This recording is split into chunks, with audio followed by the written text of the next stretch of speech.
Hello Jai Hind to all my dear NDA aspirants. So this video is going to be very helpful for NDA aspirant जो aspirant सितंबर attempt के लिए preparation कर रहे हैं। तो ये वीडियो आपके लिए बहुत इंपॉर्टेंट होने वाली है। आई होप आपने वीडियो का टाइटल देख लिया होगा। इस वीडियो में हम बात करने वाले हैं कि आपके लिए कौन से बेटर है, सेल्फ स्टडी ऑनलाइन और ऑफलाइन। तो आप इस वीडियो के बाद आपके जो सारे डाउट्स हैं वो क्लियर हो जाएंगे।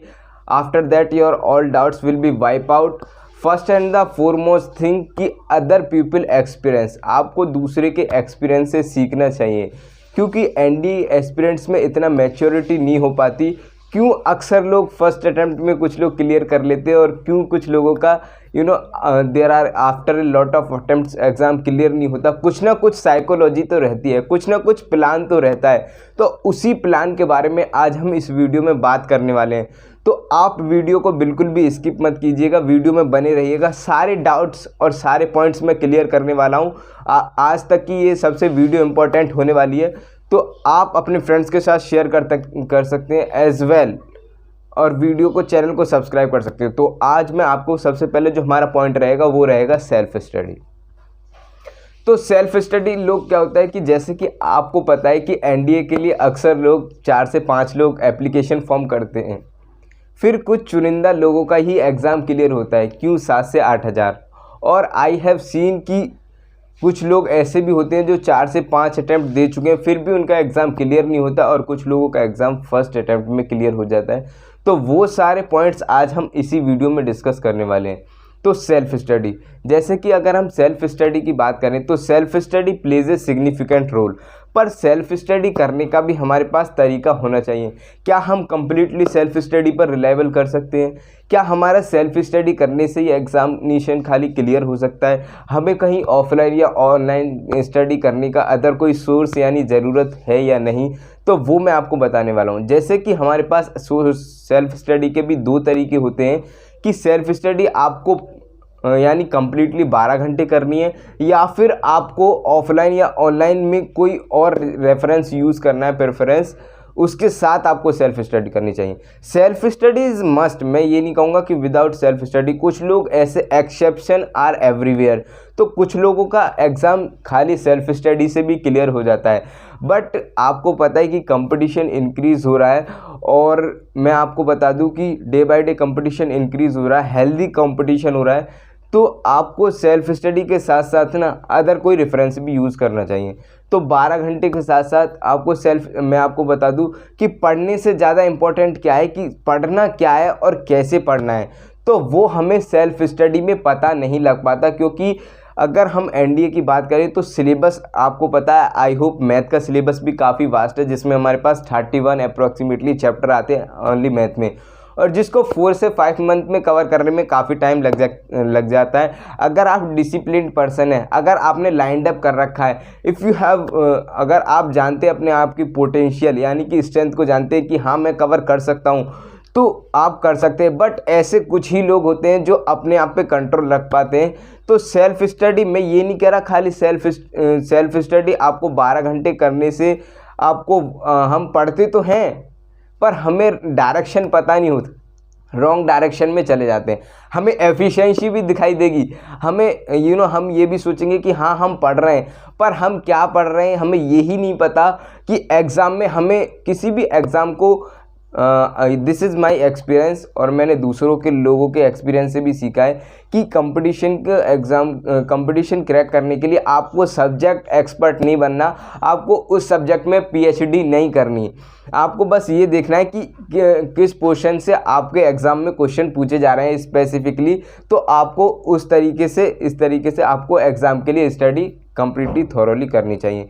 तो आपको नो डाउट इसमें सिलेबस बहुत वास्ट है। तो सेल्फ स्टडी करने से मैं कह रहा हूँ कि बहुत ही कम लोगों का एग्ज़ाम क्लियर होता है। तो आपको कम से कम मैं कहूँगा कि सेल्फ स्टडी के साथ साथ ऑनलाइन या ऑफलाइन प्रेफर करना चाहिए।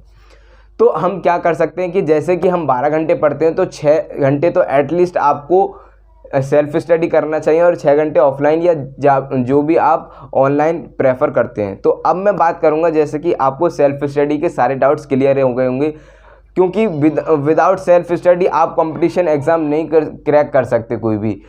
अगर अब मैं बात करूं कि ऑफलाइन, तो ऑफलाइन के लिए मैं आपको सबसे पहले एक डाउट क्लियर कर दूं कि आपको कहीं भी पैसे इन्वेस्ट करने से पहले आपको पहले चेक कर लेना चाहिए। मैंने ये ऐसे लोग भी देखे हैं और मैंने खुद के अपने literally I am sharing with you my experience कि मेरे कुछ ऐसे दोस्त थे जिनकी फैमिली मिडिल बैकग्राउंड से थे और उन्होंने यानी कि पैसे बोरोड लेकर और कोचिंग ली थी ऑफलाइन, और उनका लिटरली 2 अटेम्प्ट में भी एग्ज़ाम क्लियर नहीं हुआ ऑफलाइन कोचिंग लेने के बावजूद भी। और अच्छी हाई क्वालिटी यानी कि जानी मानी कोचिंग से उन्होंने, हम बात करें तो आप कोचिंग ली थी एनडीए रिटर्न के लिए, पर उनका एग्ज़ाम क्लियर नहीं हुआ। तो अब आप समझ सकते हैं कि वो कितना बुरी तरीके से फंस गया होगा कि उसने पैसे बोरोड लिए और फिर उसके बाद भी एग्ज़ाम क्लियर नहीं हुआ। तो हम बिना सोच समझे विदाउट रैशनलिटी पैसे इन्वेस्ट कर देते हैं कुछ भी एनालाइज किए बिना। तो ऑफलाइन भी मैं ये नहीं कह रहा, I have already taken the offline coaching, but हर बंदे का अलग अलग होता है, वो उसको क्या डिफरेंट अप्रोच पता पड़ती है। अगर मैं ऑफलाइन की बात करूँ कि ऑफलाइन के क्या बेनिफिट्स हैं, तो ऑफलाइन के अपने ये बेनिफिट्स हैं कि आपको डेविएशन होने से बच जाते हो। आप इधर उधर भटकते नहीं हो डेविएट कि हमें ये भी पढ़ लूँ, ये भी पढ़ लूँ, ये भी पढ़ लूँ। आप कंसंट्रेटेड माइंड फोकस्ड एक ही सिलेबस को यानी अगेन एंड अगेन आप करते रहते हो और आपको अपनी स्ट्रेंथ के बारे में पता पड़ जाता है कि हाँ मैं इस एग्ज़ाम को क्लियर कर सकता हूँ, क्रैक कर सकता हूँ, क्योंकि आप उस समय पे अपने जो कैपेबिलिटी है ना उसको कैलिबर को इंक्रीज़ कर रहे हो और इवेल्युएट कर सकते हो at the end of the day.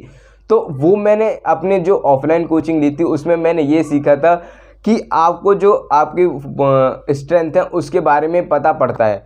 क्योंकि हम क्या करते हैं कि कम्प्लीटली, अगर जैसे मैं ऑनलाइन की भी बात करूँगा तो स्पेसिफिकली, तो हम क्या करते हैं कि ऑनलाइन में हमारा एडिक्शन हो जाता है मोबाइल का, और हम क्या करते हैं कि वहाँ पे मोबाइल को ही पकड़े रहते हैं, यानी क्लासेस अटेंड करते रहते हैं और सेल्फ स्टडी करने का टाइम नहीं मिलता और पूरा टाइम हमारा ऑनलाइन क्लासेस में ही चला जाता है।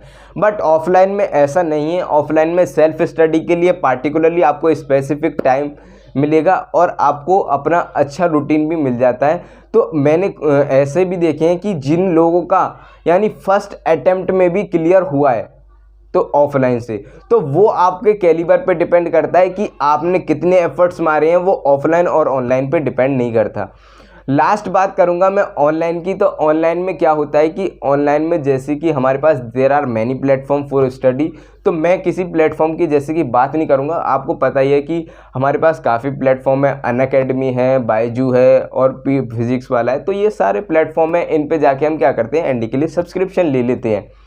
पर सब्सक्रिप्शन लेने के बाद हमें यही नहीं पता कि कोर्स को कवर कैसे करना है, हमारे पास प्लान है ही नहीं, तो हम एग्ज़ाम को क्रैक कैसे कर पाएंगे। तो ऑनलाइन के लिए मैं आपको कहूँगा कि अगर आप थोड़ा पैसे इन्वेस्ट नहीं कर सकते ऑफलाइन में, तो ऑनलाइन भी अच्छा हमारे पास सोर्स है, क्योंकि ऑनलाइन से भी बच्चे क्या है एग्ज़ाम को क्रैक कर सकते हैं।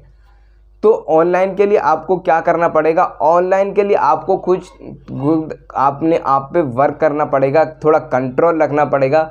हम क्या करते हैं, जैसे कि कोई भी कोर्स लॉन्च हुआ हमारा, जैसे कि मैंने खुद देखा है पर्सनली, और ऐसे इस तरीके के डाउट्स मैंने अपने फ्रेंड्स के साथ जब वो मेरे साथ शेयर करते थे तो मेरे को समझ में आ जाता है कि ये कॉमन डाउट्स हैं जो लोग मिस्टेक्स कमिट करते हैं। तो ऐसी गलती आप ना करें, क्योंकि मैं आपको बता दूं कि अगर अदर पीपल एक्सपीरियंस, जो मैंने इनिशियली बताया था, जो लोग दूसरे के एक्सपीरियंस से सीखते हैं वो जल्दी आगे आ जाते हैं। क्योंकि अगर आप खुद प्रैक्टिकल एक्सपीरियंस करना चाहते हो तो इतना टाइम नहीं है कि अगर आप ये रियलाइज़ करोगे डिफरेंटली। अगर आपने ये वीडियो मिस कर दी ना, तो आप 1-2 अटैम्प्ट जब आपका एग्ज़ाम क्लियर नहीं होगा तो रियलाइज़ करोगे। तो इससे अच्छा आपको ये वीडियो मैंने आपको इस वजह से प्रोवाइड करी थी कि जिससे आपके सारे डाउट्स क्लियर हो जाएं। तो ऑनलाइन में क्या था कि हमने जैसे कोई भी कोर्स लॉन्च हुआ हमारा 12 तारीख को, तो हमने उसमें एनरोलमेंट कर लिया, हम पढ़ने लगे, लेक्चर अटेंड करने लगे, कोई दिक्कत नहीं है। बट आफ्टर 1 मंथ क्या होगा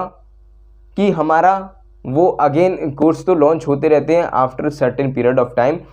तो हमारा फर्स्ट बैच में क्या होगा, हम रेस्पॉन्सिबल नहीं है, हमारा लेक्चर अटेंड करेंगे और नोट्स भी नहीं बनाएंगे, ना उसको प्रॉपरली रिवाइज करेंगे, ना कुछ करेंगे, क्वेश्चन प्रैक्टिस नहीं करते। मैथ में सबसे बड़ी ब्लंडर क्या करते हैं लोग, लेक्चर अटेंड कर लेंगे और समझेंगे कि मैथ का एग्ज़ाम क्लियर हो जाएगा। ये सबसे बड़ी मेजर मिस्टेक है कि मैथ में विदाउट प्रैक्टिस आपका एग्ज़ाम क्लियर नहीं हो सकता। और विदाउट टाइम, आपने अगर टाइम को डिवाइड नहीं किया तो आपको एग्ज़ाम में कैसे आपको यूपीएससी अप्रोच लगानी पड़ेगी, तो आपको उसी तरीके से पैटर्न समझना पड़ेगा। तो ये मैथ में बात हो गई। इंग्लिश में भी सिमिलरली ऐसा ही है, आपको प्रैक्टिस करनी पड़ेगी। विदाउट प्रैक्टिस आप एग्ज़ाम में नहीं जा सकते, क्योंकि उसी एग्ज़ाम के लिए 5 लाख एस्पिरेंट पहले ही फॉर्म भर